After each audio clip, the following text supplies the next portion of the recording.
The more that you try to close someone, the further away they actually get from buying from you. Let that sit for a second, because I know a lot of that is going to challenge what a lot of you believe about sales in general. I had a client come to me a few months ago and she was like, Ben, I'm doing everything right, I'm getting my offer right, I'm pitching, I'm handling objections, but nobody's signing up. And I said, okay, cool, well, let's just look at the actual call in terms of the structure and what you are actually covering. And within the first 30 seconds, I knew exactly what the problem was. She was trying so hard to close that she'd completely forgotten on how to actually connect with a person, how to actually speak to a person on the phone.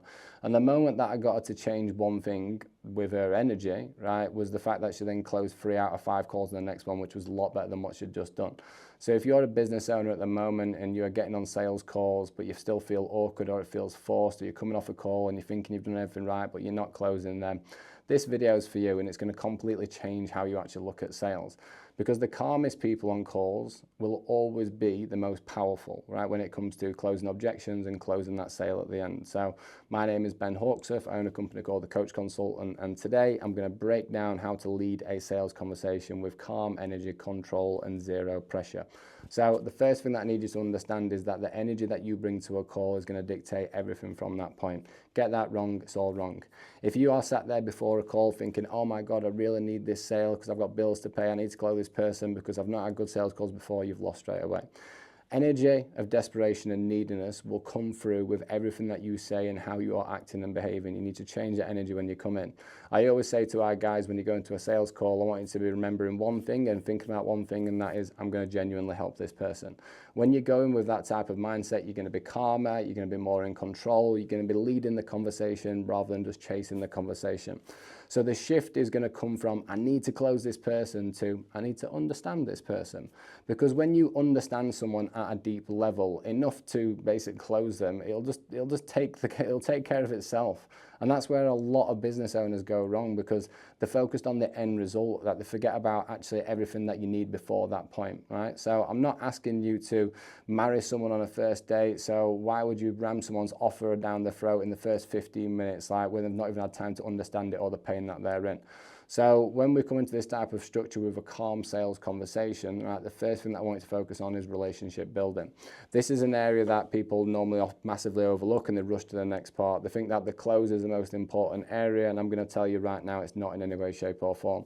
The relationship building at the start is the single most important element to get right, because if you don't have that energy right at the start of the call, then someone's guard's going to go straight up, right?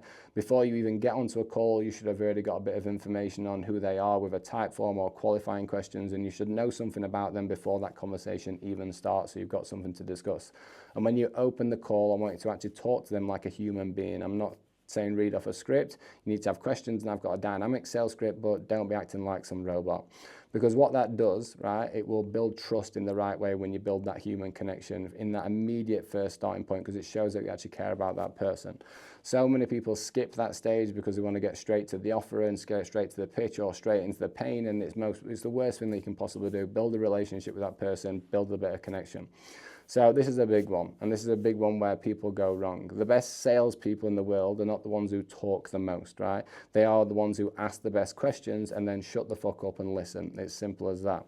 So I see this happening all the time, right? I see this with our guys. They will get onto a problem and then they will try to instinctively basically jump in straight to the point of trying to save that person and fix it and what they're going to do for them. That's the worst thing that you can do, right? And I get it, because when you're a coach and consultant, you want to help people and save people, but you can't do that on a sales call. On a sales call, the worst thing that you can possibly do is give someone a solution on the call, because then they've got no reason to actually pay for you or the program or product that you're providing. So what I want you to do instead is when someone presents a problem, just start asking more questions about it, flow into it, understand it deeper. So if someone says, I'm struggling with not getting leads right now because of X, Y, and Z, I want you to say, okay, right, well, you're struggling with leads, then what are you currently doing about that right now if that was my situation? One approach is to basically give the answer away, and then the other one is to basically dig deeper into a diagnostic to truly actually understand that person's pain. Completely different outcomes. The next thing that you need to do from that point is create the gap, right? The core principle behind any sales conversation in any way, shape or form. When I talk about the gap, what I mean is to create a massive space between where that person is right now and where they actually want to go. And the further apart those two things are in that person's mind, the more likely that they will be to actually invest into your services, right? And this is what makes a sales call really calm and not pushy. You do not need to be pushy to the point of someone's pain where you're battering them and look how bad things have got, or this is what's going to happen and your life's going to end. You don't need to do that, right? Instead, all I want you to do is to start asking questions and allow them to come to a realization themselves about what situation that they're in. So if you're going to ask things like how long you've been going on for, or for example, think what happens if this doesn't get a solution, or what's going to happen if you don't basically act on this now, what you're basically doing is just asking them questions to dig themselves a deeper hole. You're not pointing it out themselves.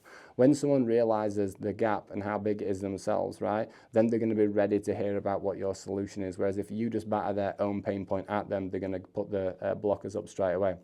So, and I think it's the single most important element that you need in terms of understanding how to run a calm sales call. And what most people do is when they get into that gap conversation, they panic and they rush to fill the gaps and they let people like kind of jump out. Sit in silence, get uncomfortable. Like silence is not your enemy on a sales call, it's your biggest weapon. When someone has just told you something deep and painful about their situation, don't jump in and fill that void. Let them sit in it for a second, right? Because one of two things will happen when someone's talking about something and going deeper, right? Well, they'll either process the weight of it or they'll give you more pain points around it, right? But both of those outcomes are pretty much exactly what you want. On a sales call, if you're taking someone's pain away by giving them an answer, then you basically just remove the reason why they would even pay you in the first place. So let them feel the pain, let them sit in silence, and I promise you that uncomfortableness on the call will come to an easy close right at the end, because you're showing that person that you're not desperate, that you're calm, you're in control, and that energy is what will make someone trust you because you've allowed them space to think and feel. So at this point, you've built a relationship, you've asked great questions, you've created the gap, and then you've let them sit in the pain of whatever situation it is.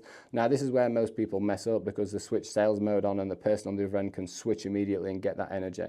The moment that they feel you going from genuine caring person right there to a pitch, like they're basically it's gonna be a wasted call. So instead of going, right, I've got this program and it's 12 weeks or 12 months and this is how much it's gonna cost you, don't do that in any way, shape or form. Say, look, based on everything that you've told me today, I am confident that I can help you and this is how I think that I can. Am I okay to speak about it? So you see the difference right there. It's not a pitch, it's a conversation. You're asking permission to talk about it. You're giving them a confidence statement. You're just acknowledging how they feel and you're moving slowly into it, right? Keep it simple, keep it calm, focus on the transformation, not every single deliverable, focus on your offer. When someone hits you with an objection and it feels like a rejection and you want to get upset, just think about how you can reframe it. Start asking more questions around that objection. When someone says that I need to think about it, right, it's not to basically come in and overcome it and bully them about it. It's like, yeah, it's completely not fine to think about it. Like, what else do you need to know on this call so we can try and get to the bottom of it right now? 9 times out of 10, what they're actually saying is I'm not clear on what you are talking about, or I am worried about the confidence that I've got behind what you're doing. By simply just following up with them in a really calm manner and asking more questions, you can get to a deeper understanding to what that objection is. The worst thing that you can do is bulldoze through it and just basically confirms that you are a pushy salesperson who does not care, and that's the reason that they're going to jump off that call. Stay calm, ask questions, address it, right? So let me just bring this together for you so it's really easy. The close is not some magical thing that you pull out your arse at the back end of a call in any way, shape or form. It starts from the first seconds of that conversation. If you have built a strong relationship with someone, you've asked the right questions, you've created the gap, you've let silence do its job, you've spoke to them like a human being, then when it comes to closing at the end, it's easy because it's a natural process, and objections are just more diagnostics and more understanding that you can get behind that person to help them more. No tricks, no manipulation, just calm, confident questions that lets the space decide. So if you want to take one thing away from this, then I'd say it would be this one. You don't need to be aggressive to close sales calls in any way, shape or form. You need to be calm, you need to be in control, you need to be genuinely caring about that person on the other end of the call, and you've got a much higher likelihood of basically closing that person without question. So If you are in a spot right now where you're thinking, I'm struggling with my sales process, my scripts, or my qualification process, closing, or whatever it is, then this is what we do for business owners in multiple different industries. No matter what program or product that you've got, we support personal brand building, building sales processes, acquisition, and obviously adopting to AI, because it's just common sense, guys. And if you want to find out more about what we do at the Coach Consultant, hit the link in the description. Or if you want to book a call straight away, then you're going to jump on with Ben Mahmood, who's my best mate. I've known him since I was 3, and pretty much everything that I've just spoke about in this last 10 minutes, you'll see on that call, because we don't do pushy sales calls. If we can help you, we will help you. It's as simple as that. Or we'll say that we can help you, and then it's your choice what you want to do from that point. See you on the next video.